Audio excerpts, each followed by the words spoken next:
जाने वालों जरा मुड़ के देखो मुझे, धीरे धीरे चल चांद गगन में। रफ़ी साहब एक ऐसे हरफन मौला फनकार जिनकी आवाज़ का जादू दशकों तक लोगों के सिर चढ़कर बोलता रहा। मैं कहा मेरा जिगर गया जी, अभी अभी यही था किधर गया। उन्होंने जिस एक्टर के लिए गीत गाया ऐसा लगता था कि यह उसी की आवाज़ है।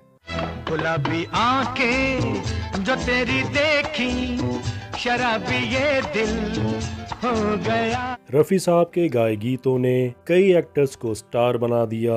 उनकी आवाज़, उनके गाए गीतों की बदौलत कई गुमनाम कलाकार आज भी याद किए जाते हैं। अंग है नशीला, कान में झुमका, चाल में ठुमका, कमर पे चोटी लटके। लेकिन एक बार रफ़ी साहब की गायकी पर शंका करके उन्हें एक फिल्म में गीत नहीं दिए गए और खुदा की करामत देखिए कि रफ़ी साहब के गानों की वजह से ही वो फिल्म सुपरहिट साबित हुई। हैरा है मेरी दुनिया वीरा है, नजरों की प्यास बुझा, अगर हमसे खुदाई भी खफा हो जाए। क्यों रफ़ी साहब से गीत नहीं गवाना चाहते थे? कौन सी वो फिल्म थी? किस तरह रफ़ी के गीतों को बाद में सराहा गया जिनकी बदौलत फिल्म सुपरहिट साबित हुई? क्या है पूरा किस्सा जानेंगे आज के वीडियो में। आप वीडियो में अंतिम तक बने रहिए। अगर आप मेरे चैनल पर नए हैं तो प्लीज़ चैनल को सब्सक्राइब करना ना भूलें।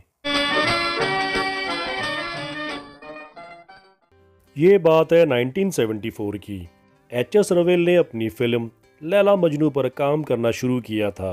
एच.एस. रवेल की लैला मजनू एक लव स्टोरी फिल्म थी, इसलिए वो चाहते थे कि इस फिल्म का म्यूजिक बहुत शानदार हो। यही वजह थी कि वो उस समय के मशहूर म्यूजिक कंपोजर मदन मोहन जी के पास पहुंचे और उनसे अपनी फिल्म के संगीत के बारे में बातचीत की। एच.एस. रवेल चाहते थे कि उनकी फिल्म का म्यूजिक सिर्फ मदन मोहन जी ही कंपोज करें। मदन मोहन उनकी बात को मान गए, लेकिन उन्होंने एच.एस. रवेल के साथ दो शर्तें रखी और वो शर्तें थी कि फिल्म के गाने साहिर लुधियानवी जी लिखेंगे और सारे गीत मोहम्मद रफ़ी साहब ही गाएंगे। एच.एस. रवेल साहब गीतकार के रूप में साहिर लुधियानवी को लेकर तो मान गए, लेकिन रफ़ी साहब के लिए थोड़ा हिचकिचा रहे थे, क्योंकि उनको भी और दूसरे कुछ लोगों को भी लगता था कि फिल्म के हीरो ऋषि कपूर की उम्र 22 साल है और रफ़ी साहब की करीब 50 साल। तो रफ़ी साहब की आवाज़ नौजवान ऋषि कपूर के लिए मैच नहीं करेगी। ये रिस्क लेने वाली बात है। लेकिन बड़ी बात ये थी कि मदन मोहन अपनी बात पर अड़े रहे और फिल्म के सारे गाने रफ़ी साहब ही गाएंगे, वरना वो म्यूज़िक कंपोज नहीं करेंगे। आखिर मरता क्या ना करता, एच.एस. रवेल और इस फिल्म के प्रोड्यूसर्स राम बीसी और सीरू दरियानी मदन मोहन की शर्त मानने को तैयार हो गए। लैला मजनू के सारे गाने रफ़ी साहब को दिए गए। अब गानों की रिकॉर्डिंग होनी थी। रफ़ी साहब पहली बार जब इस फिल्म का गाना गाने के लिए तैयार हुए तो गाना गाने से कुछ हिचकिचा रहे थे। उनको लगता था अगर वो मदन मोहन जी की उम्मीदों पर खरे नहीं उतर सके तो क्या होगा। अगर उनकी आवाज़ ऋषि कपूर से मैच नहीं हुई तो क्या होगा। लेकिन रफ़ी साहब तो रफ़ी साहब थे। उन्होंने मन लगाकर फिल्म का पहला गाना गाया। वो पहला गाना था तेरे दर पर आया हूँ। मैं तेरे दर पे आया हूँ, कुछ करके जाऊंगा, झोली भर के जाऊंगा। जब रफ़ी साहब ने ये गीत गाया तो सब इतने खुश हुए, झूम उठे। यहाँ तक कि ऋषि कपूर साहब को भी ये उनका गाना बहुत पसंद आया। बिल्कुल भी नहीं लगा कि एक 50 साल का शख्स 22 साल के नौजवान के लिए ये गाना गा रहा है। रफ़ी साहब ने इस फिल्म के गीत इतने मधुर गाए कि फिल्म के रिलीज़ होने के बाद सारे गीत सुपर हिट हो गए। यहाँ तक कि बिना का गीतमाला में नंबर 1 की पोजीशन में भी पहुँचे।